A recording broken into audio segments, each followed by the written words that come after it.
forward. Okay, so we'll have this recording posted on our website along with all the recordings of all the past events we've had. So I think it's really cool that the PMI people are joining. We've been trying to set up like a joint event with the PMI chapter in Sacramento because there's so much overlap between what we do and what you guys do. So, so we Charles and I run the lunchtime seminar. So anytime you have the lunchtime, we can definitely partner. I just need to know in advance so that we don't get a speaker over that time. Cool. All right, so so we have Allie Cox today. She's from B2T Training, which used to be NetMind, which used to be B2T Training before. So we're just come full circle. So at least once a year we get Allie does some great presentations for us. So I'll just kick it off to her and let her introduce herself. Okay. Thanks, Steve. Thank y'all for being here. I'm in Atlanta, if you can tell by the accent. Okay, so I am Allie Cox. We're going to be talking about engaging your stakeholders today. This is something I have a real passion for and do a lot of. And I may show you some pictures of some of the stuff I've done over the last few years to help really engage stakeholders. So let's see if I can get my slides going. So I am from B2T Training. I'm a contractor for B2T, but I've been a contractor with them for 20 years. So I do a lot of training, coaching, consulting. Apparently my goal in life is to have as many letters behind my name as I can get. Not getting any more certifications before I retire, probably next year or so. But I like that the PMI folks are here because there is a lot of overlap between, especially around engaging stakeholders, between business analysts and project managers. As a matter of fact, when I first started doing project management back in the mid 80s, I don't think there was a business analyst role. I know there wasn't an organization for it. So basically project managers were expected to do the business analysis on, at least on the projects that I was on. So anyway, it's very interesting. So what is a stakeholder is what we're going to talk about at first, and then the why and the what of stakeholder engagement. And then really we're going to get into the meat of it by talking about what are some steps you can take to have better stakeholder engagement. I'll try to reserve some time at the end for y'all to ask me questions. So it may mean that I talk very fast. Not really sure there. So right out of the BABOK, the business analysis body of knowledge, that a stakeholder is a group or person with relationship to the change, the need, or the solution that we're working on. So yeah, let's get that out of the way, right? So what is stakeholder analysis? What does that mean to you? So you can either raise your hand here if you'd actually like to talk, or put it in the, oh, yes, Stephen, you can ask questions along the way. Somebody may have to yell at me and say, hey, there was a question, because it's hard for me to monitor everything at once. But yeah, feel free to just speak up. But anyway, in the chat there, what is stakeholder analysis? What does that mean to you? You could raise your hand if you want to actually speak out loud. I would love to hear a voice other than mine. It's Ronnie, knowing your stakeholder, how mad they can get at you. That's probably my favorite answer ever. That's right. Yeah, I mean, that happens, right? Nathan. Yeah, I was just going to say, identifying where your stakeholder is at with regard to whatever project or thing that you're working on, and then analyzing how to get them to be more aligned with the project and supportive of it, or even a promoter of it, and what you need to do to get there. Absolutely. Beautiful answer. Maisha, I think you had your hand up too. Yes, I have my hand up. I think all of those are great. We use stakeholders analysis to kind of identify and gauge the level of maybe resistance and the desire that one would have in any initiative that we do. So we assess kind of what their interest is in the project, and then what their level of influence is on the project, right? Can they kill the project even though they're not the sponsor? So it's kind of our gauge document. Love it. Love it. We're actually going to be talking about power and influence, or power and interest, or you call it influence and interest. Yeah. Identifying stakeholder needs. Absolutely. That's part of it. And doing the RACI, the good old responsible, accountable, consulting, informed. I'm not really going to talk about RACI matrices, but I know that a lot of people use them. I've kind of gotten away from them a little bit in the Agile world, although we still need to understand the same kind of stuff about the stakeholders. Discuss the difference between stakeholders and the project team members. Absolutely. We can talk about that in just a second. Yeah. Yep. So here are the official definitions of stakeholder analysis and engagement right out of the BABOK. I love the stakeholder engagement definition. We're trying to maintain effective working relationships with the stakeholders, not only for ourselves, if we're part of the team, but for everybody to have effective working relationships. So we're trying to promote those working relationships among team members. So it may mean doing a little bit of conflict management as well, which I'll talk about. And the difference between stakeholders and project team members, your project team members are actually a subset of your stakeholders. So your stakeholder is anybody who has an interest, a vested interest in the project, can be affected or impacted by the project, or can affect or impact the project, which includes your project team members. So absolutely, they are a subset of your stakeholders. They're not all of your stakeholders. You've got stakeholders outside the project team, but definitely they are a part of it. So Stephen, did that answer your question? Yeah, partially. I have a question, kind of another within a question. Oftentimes what I see is that we do a stakeholder register, identify a number of stakeholder and project team members in it. And then we see a blend of often team with the concept of, well, the stakeholders are considered project team members. So then you see a project org chart, what you see are what we consider project team members who are allocated to project. Then you have stakeholders who are also identified as part of the project. So there's that kind of a blend of the concept between a project team on project and as stakeholders. I was just wondering if you could speak to that. Yeah. So I think, but maybe what's happening there is typically on a project, at least in my experience, you've got a core set of team members that is actually responsible for getting the project done and, in production or finished or completed and delivering value. And then you've also got people who might be on the project team, but are more peripheral, like subject matter experts and other people that you have to consult in order to get information or requirements to get the project done. So while they're not necessarily responsible for doing the work, they're responsible for inputs that go into the work. So perhaps that's a little bit of the confusion there. I think it just comes down to roles and responsibilities at a project level, making sure everybody has a good understanding, a shared understanding of what are people doing on the project, what is their role, their intended role, what might be some other things that they can do on the project or for the project, and make sure that everybody has that understanding.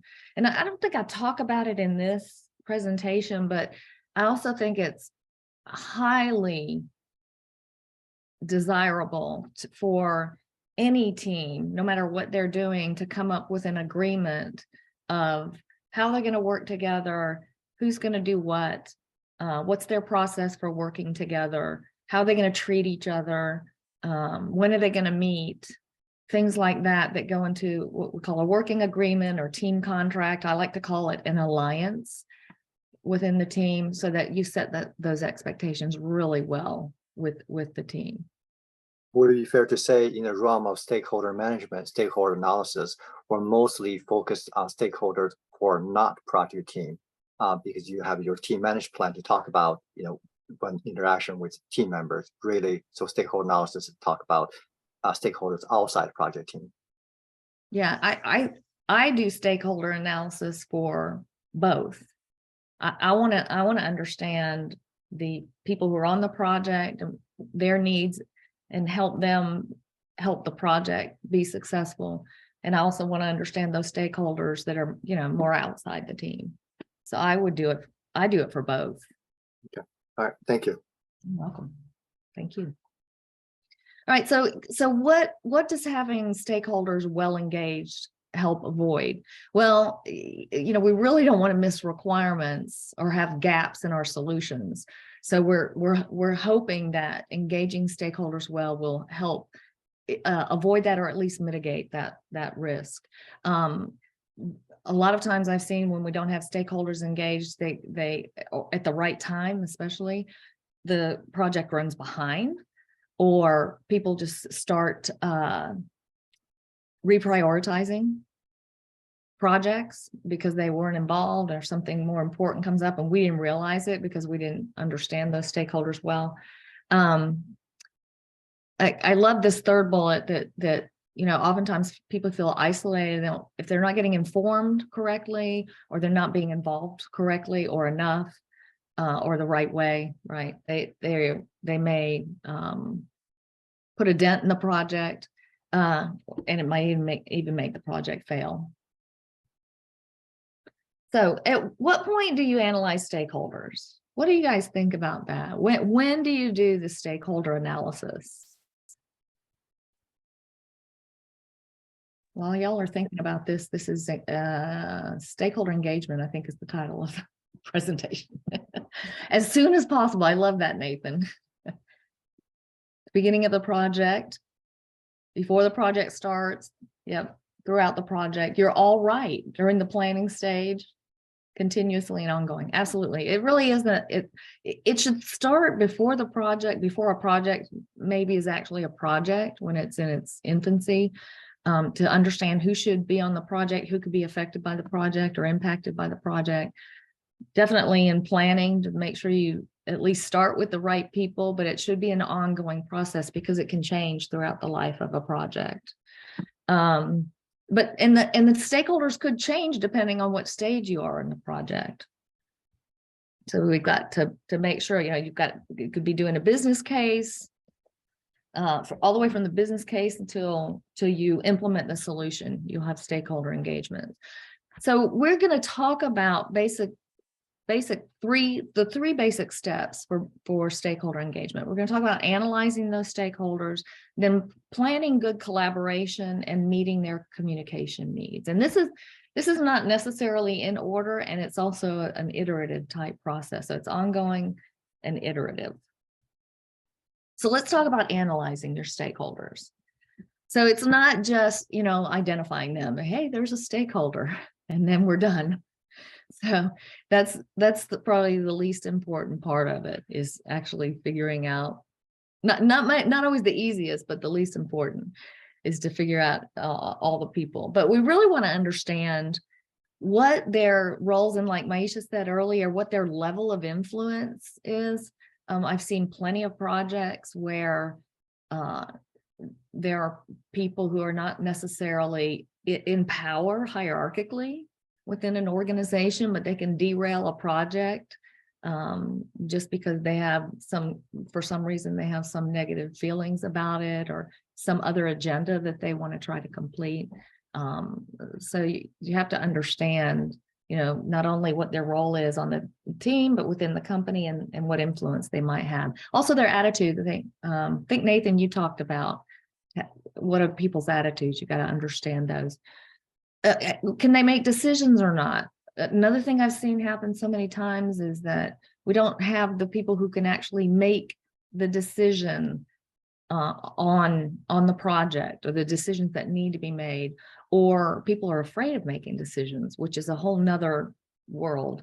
I kind of have a theory after seeing this happen so many times, is that if you find yourself, you've got project meetings where everybody wants to invite somebody else to make decisions, and you end up with a room full of 60 or 80 people to make a decision, that probably means that there's some kind of punishment going on when people make decisions, like they're afraid to make bad decisions. So that's something to watch out for. We've got to ensure collaboration between parties at particular points in the project, and I'll talk a little bit more about that. And then we've got to figure out, what communication needs do people have? at what times, what should be the content? Do they need a lot of detail? Do they not need a lot of detail? How would they like to be communicated to? So a lot of different things to think about. So how do you identify the stakeholders?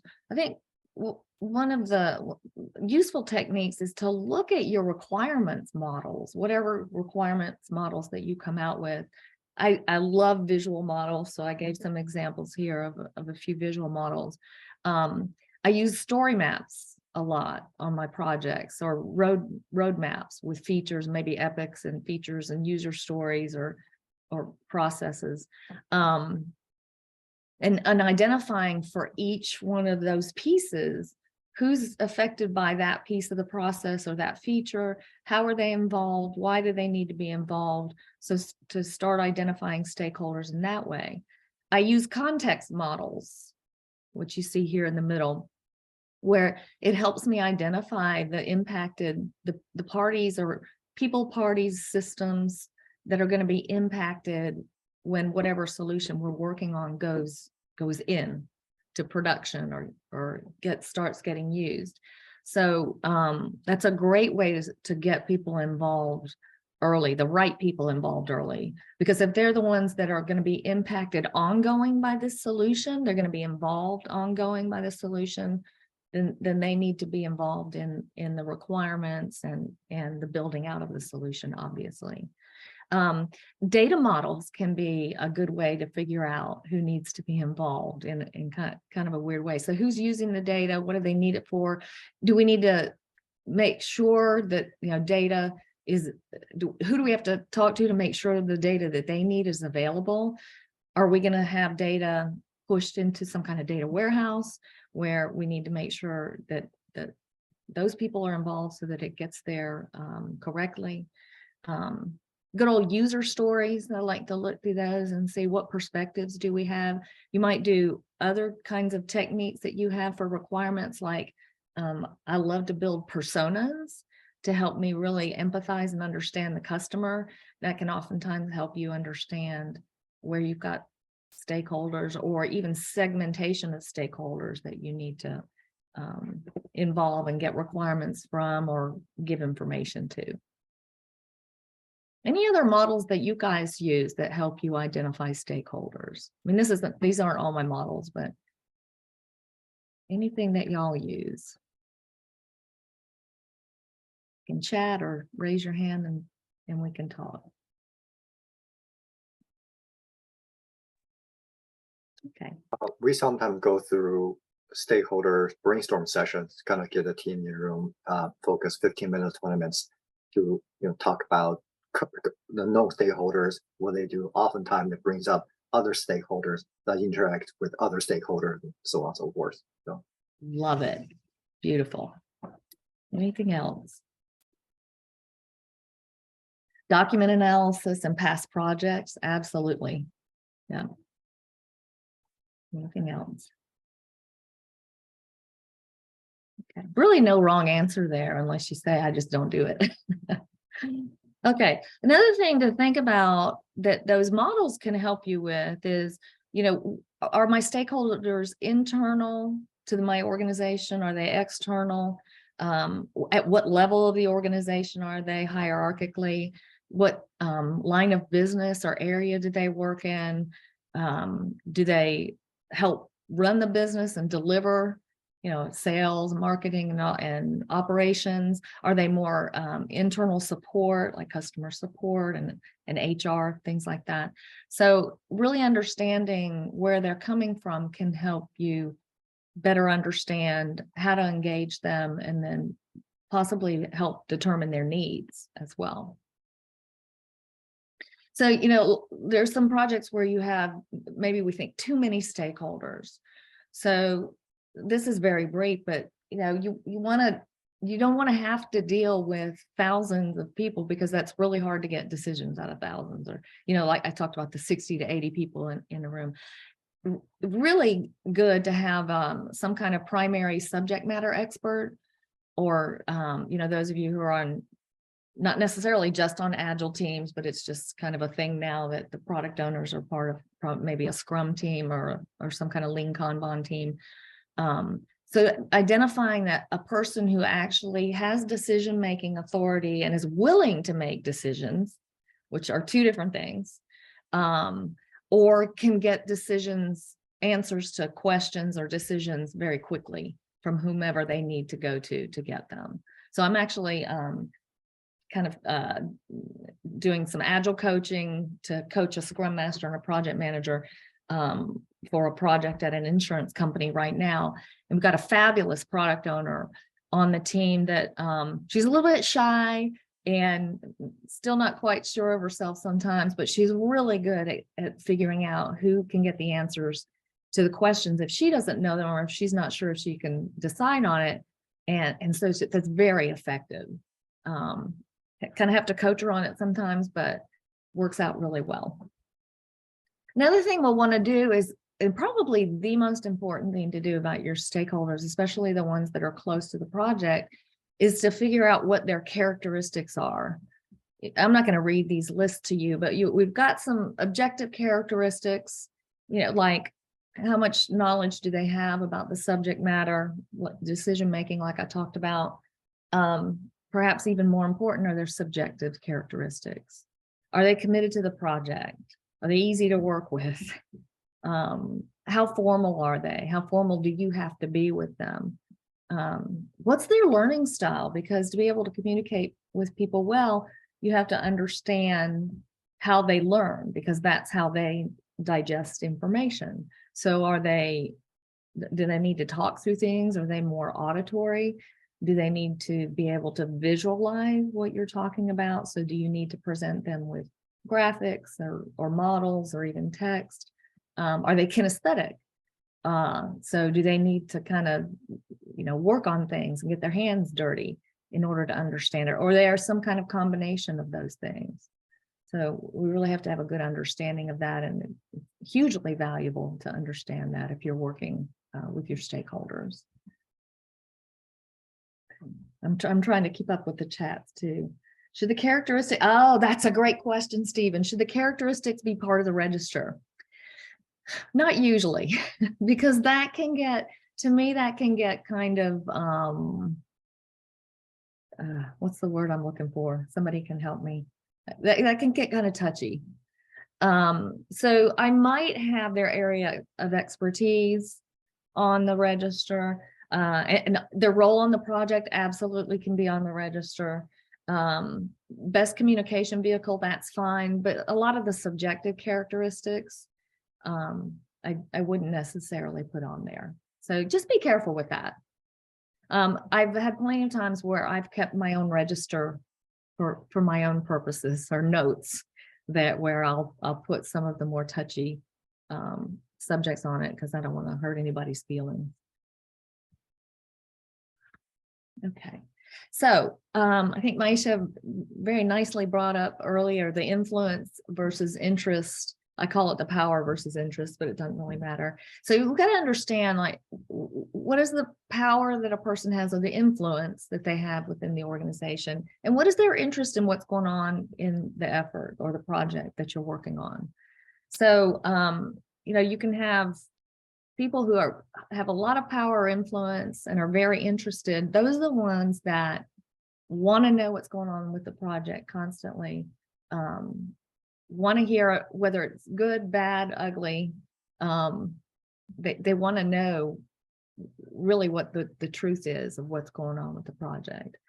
But you also have those people that are very interested but aren't necessarily very influential within the organization.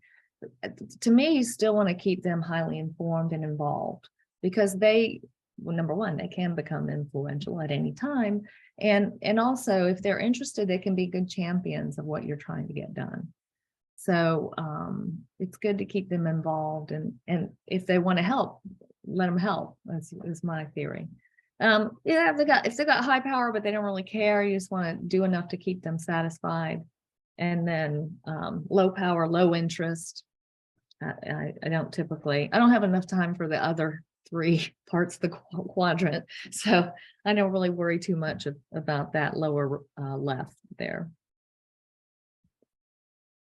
This part of my presentation, I've started to become pretty passionate about over the last few years. Emotional intelligence. There's a lot of good books. It's kind of fun to read out there around emotional intelligence, but I think it's hugely beneficial to really understand yourself and understand how you deal with people, to be able to understand them and how to involve them. So there are a lot of good tests out there, or organizations that'll do, personality testing. My new favorite one is Clifton Strengths. And so I didn't leave this in the slides that I'm gonna let Steve give y'all, but I did this last year. I did the Clifton Strengths with an organization that I'm working with now. And I thought it was pretty funny. I think my top strengths, that's fine. A relator, I can relate to people well. I think a ranger, I can get people to do things. Definitely think I'm a learner. I'm pretty positive.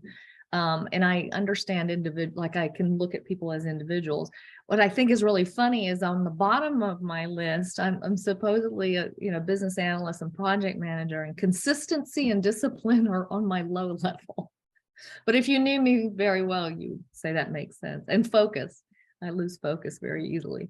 But a lot of good tools that you can use to help you understand yourself and how you deal with people, so that you can be aware of how you react in situations and be able to have control over them. I had a situation earlier this year where I was going through kind of a bad time personally, and I was on a project where there were some people who had very little experience at what they were doing. And here I am with 38 years of experience. And I don't think I dealt with it very well when they were trying to tell our team that we were not doing things right. So, I had to really take a hard look at myself and say, all right, I need to do something differently next time when I run into a situation where I'm being challenged like that.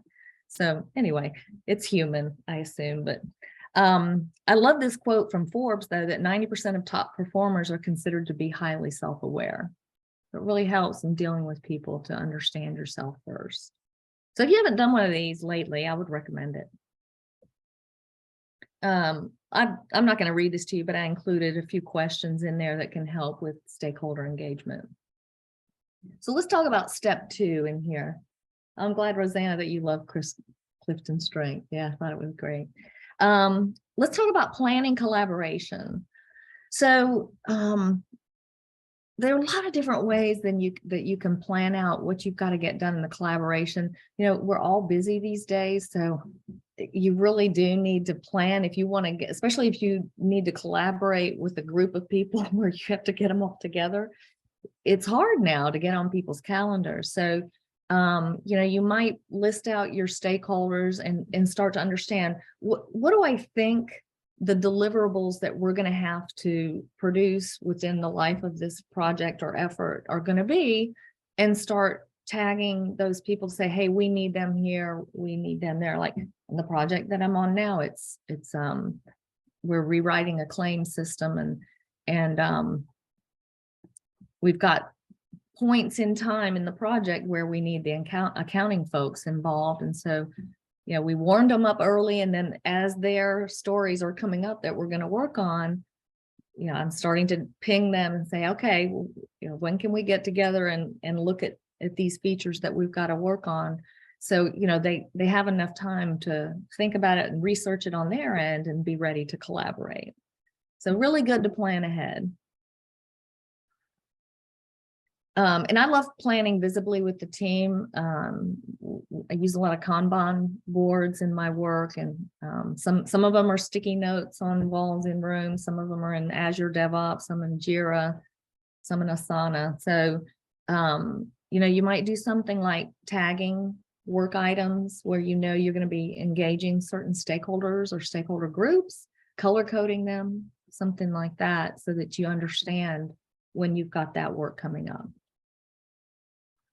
And then I love you can look in the BA body of knowledge and see the elicitation and collaboration techniques. The 3 areas: collaborative, research, and experiment. Some of you guys listed some of those earlier when we were asking about how you engage the stakeholders. But these tools and techniques are great for understanding, especially the collaborative ones when you really have to get the stakeholders involved. Really understanding those tools and maybe getting trained if you need training. We do training on all of these techniques. Is really helpful to understand, okay, how do I actually engage people when I'm using these techniques, especially like requirements workshops and interviews, brainstorming sessions. How do I draw out the information that I need from them and also keep them satisfied on their part in the solution and what they're going to get out of it. So kind of looking at what's in it for me, for them. So great techniques for that. One of the ones I actually wanted to call out individually is the persona example. So if you've got stakeholders that are perhaps part of your customer group, I love the persona to help really dig in and empathize with the stakeholder or stakeholder demographic to understand how can we satisfy them. This is actually a real start of a persona from an insurance group company. So we do those big sticky notes, Post-it notes up on the wall.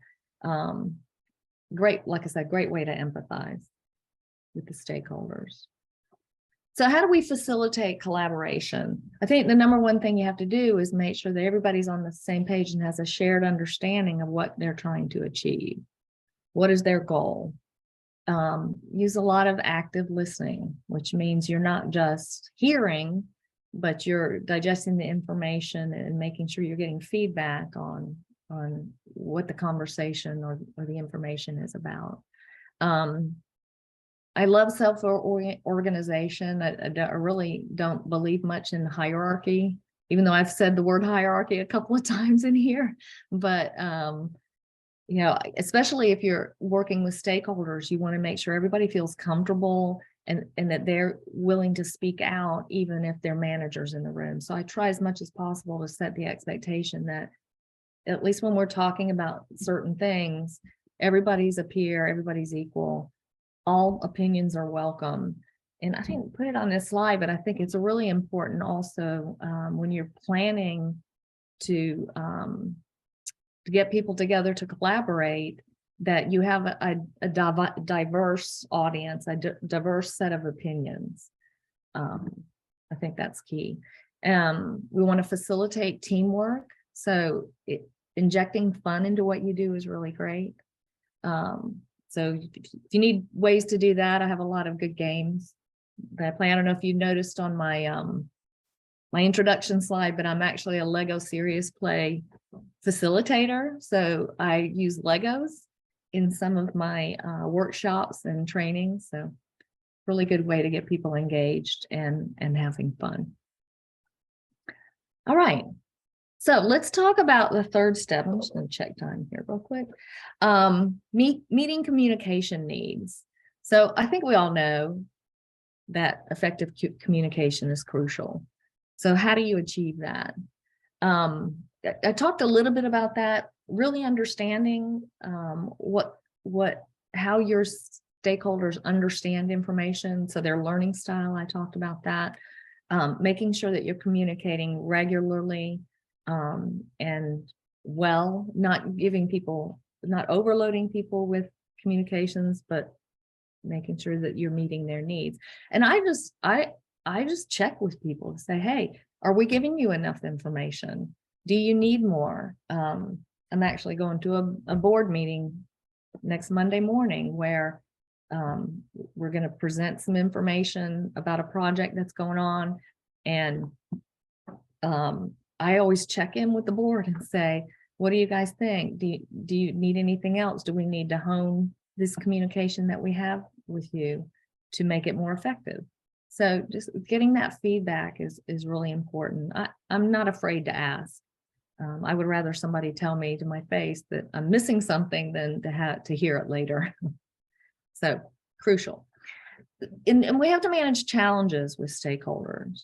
So, these are some of the things that will happen if you don't manage those challenges. People will go off track, they'll lose focus, you won't get decisions made, or they won't be made in time. Stakeholder conflict is a real thing. We got to be prepared to manage that. People showing up for meetings when you didn't expect them to, they forward meeting invites to other people, or people don't show up at all. So, and also, wait, let me go back to that, because the last one's important too. So if you've got people that are representing a larger group, you've got to make sure they're actually representing that larger group and not just taking it upon themselves to make all the decisions for this other group. So you have to kind of watch out for that. So how do we overcome those challenges? I think the best thing to do is have open, honest communication. Not always hard, not always easy to achieve, but I think going back to, especially within a core team that works together, having that working agreement or that team alliance helps. It goes a long way in helping with honest communication and safe environments within a team. Managing scope is key. So if you can manage the scope of a project, keep it on track, whether you're doing waterfall type projects or agile projects, you still have to manage that scope. Getting consensus. So consensus, it doesn't mean that you have unanimity amongst everybody. That means that when you're trying to make a decision, everybody agrees to support that decision. So that means you have to get input from everybody and value everybody's opinion, whether you go with their opinion or not. If they have input to it and they got to participate in it, you have a much better chance of getting consensus. So you won't have the meeting after the meeting where they go bash your decision. You want to avoid that. So that trust, building that trust is key. And being honest and transparent. I think I already talked about that. Continuous planning, I think, is key as well. So making sure that you're looking at how things are going, what do we need to adjust, what do we need to keep doing, and communicating those things is key, along with setting those expectations of what's going on in the project and with the team well. So if you're planning for communication, whether you have a formal plan that's written out, which I've been on projects where we absolutely have done that, or whether it's more informal now on the Agile projects that I'm typically on, we don't have this formal communication plan, but it's more on it's sticky notes on a wall. But you should still understand, ask yourself, who do I need to communicate with? What do they need to know? How do they need to get it, and really how often, and when? So those are crucial to understand, like I said, whether it's formal or informal. So I think a shared understanding of scope, I talked about this a little bit earlier, is key as well to keep us in scope, and then for everybody to understand what's actually going to come out of this project. So making sure that we all understand the project purpose and what value it's going to deliver to the organization, having measurable objectives and understanding key results. I'm working on a class now for OKRs and KPIs, objectives and key results and key performance indicators. I'm building out a new class for that. So really important stuff to make sure that what we're doing is valuable, it's going to deliver value to the company, and that we can verify that it's successful. Other things like risks, which include assumptions, dependencies, and constraints, and our boundaries. So we need that big picture look at what we're going to do to help us keep in scope, to understand the scope, and then to help us keep us on track. I talked already about decision making, so I'm going to move on from this. Yeah, so I talked about consensus earlier. It does take a lot of time to get people to come to consensus. So you have to realize that typically it takes more time than just doing like a majority vote. So just be aware of that. I think this is key as well. Developing a network, a strategic network of people where you've got relationships with people that you can be trusted, that you can help connect people together, is really valuable. And I think I said earlier, diversity in your network is key as well. Okay, so we went through this was really quick. As usual, I talked a mile a minute, but we went through, we've got to analyze our stakeholders and understand them. Lots of good techniques out there. I think I mentioned personas is a really good technique. We've got to plan the collaboration between stakeholders and help facilitate it. Yeah, a good business analyst or project manager should be a good facilitator, which is not always easy to do. And then we got to make sure that we're meeting the communication needs of the stakeholders and getting that feedback loop to make sure we're meeting their needs. So you can plan to meet their needs, but then you need to, do some constant checking to make sure that you're hitting the mark. Okay, I think for once I left some time for questions. So I'm gonna stop sharing that. And I think Steve is going to send those materials out to you. What questions do y'all have? Feel free to raise your hand or put it in the chat, or anything you want a little more detail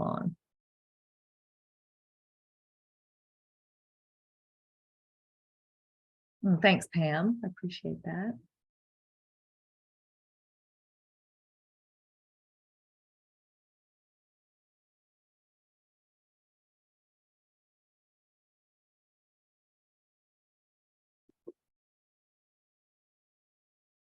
Anybody have any questions?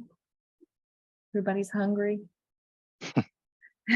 How would you resolve when stakeholders' interests do not align? Oh, this is a good one. So typically that's where there are a couple of different things that you can do. If you're comfortable doing it, getting those stakeholders in a room together to talk about what their interests are, what their priorities are. Usually when interests aren't aligned within the organization, usually it's a small subset of things that they're not aligned on. And so not always, but usually it is. So it's figuring out what is that, what are those things that they're not aligned on, get them in a room.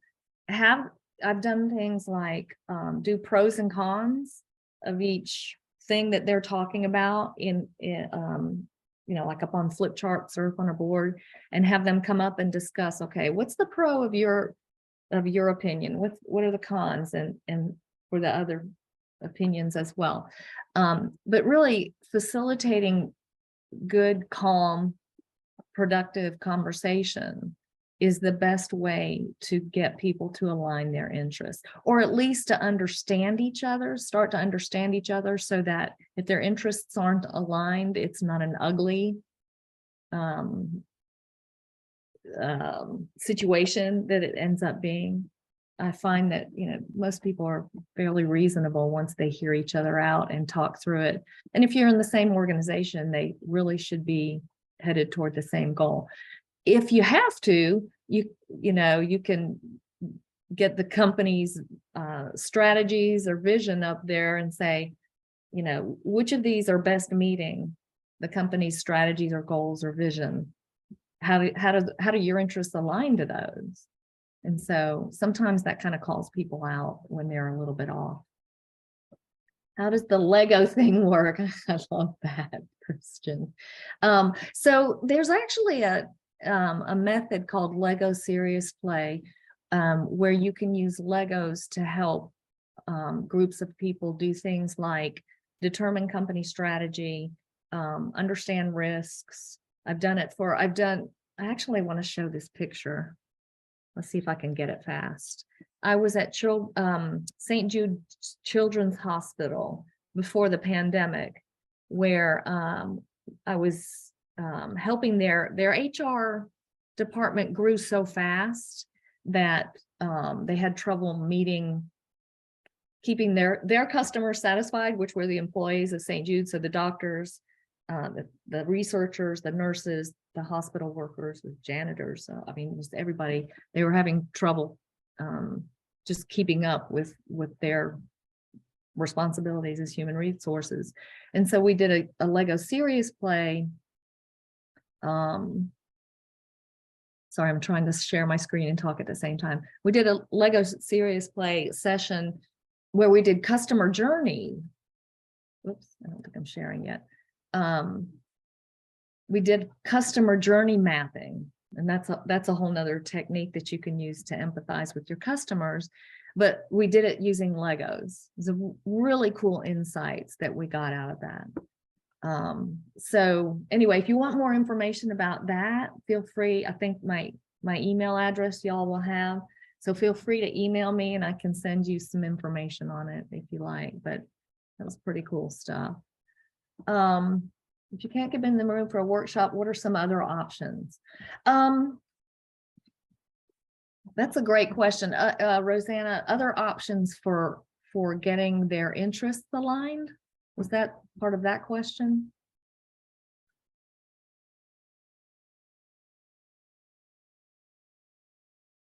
I think it was. Okay. That's tough if you can't get them together. I think I'm going to throw that out to the group because I think it's a little bit difficult to get people aligned if they actually don't have a conversation with each other. I suppose you could get each of their opinions and write them down and try to help them each party understand the other view without having that other party there, if that makes sense. Anybody else have any suggestions on that? Nathan? Yeah, so I think in those kind of situations, that's when I like approach the sponsor, right? Not necessarily like a tattletelling type thing, but just explaining what the two like opposing views are and getting their take on what is a good path forward. And perhaps the sponsor can interject, right? Again, it's more of just trying to smooth over those relationships, not getting anybody in trouble, but the sponsor really might have some insight on how to do that or be in a better position to get those people to align. Love that. Love that. Thank you.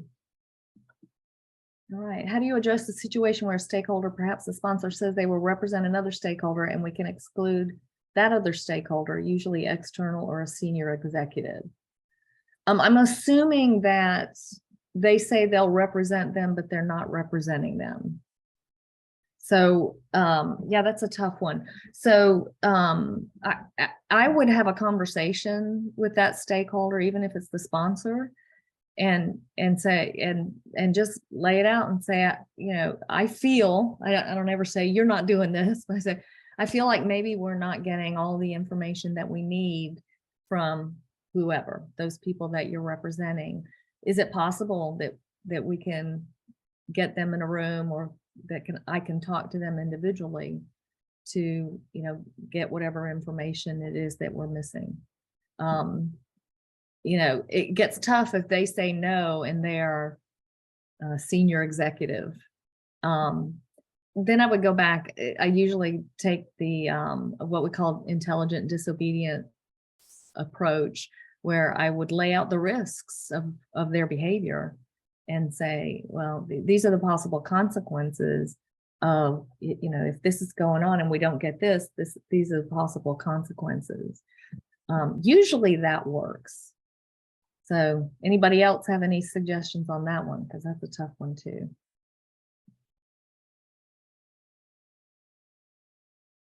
See, I'm backing up. Currently in a similar situation. What to do when go figure it out. Oh, what to do when the sponsors just say, go figure it out. I think I have the same answer to that one. do some research and offer stakeholders a couple of options to pick. Yeah. Yep.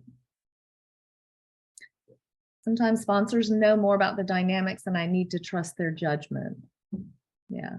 If you feel like you can, if you feel like you can trust their judgment, that might be okay. I would still be worried that you're not getting the input from all levels. I mean, I was on a project years ago where the executive on the project, it was at a bank and they were building an inventory management system for the IT group, and the executive said, we don't need anybody who does the actual work to be involved in this project. It just needs to be management.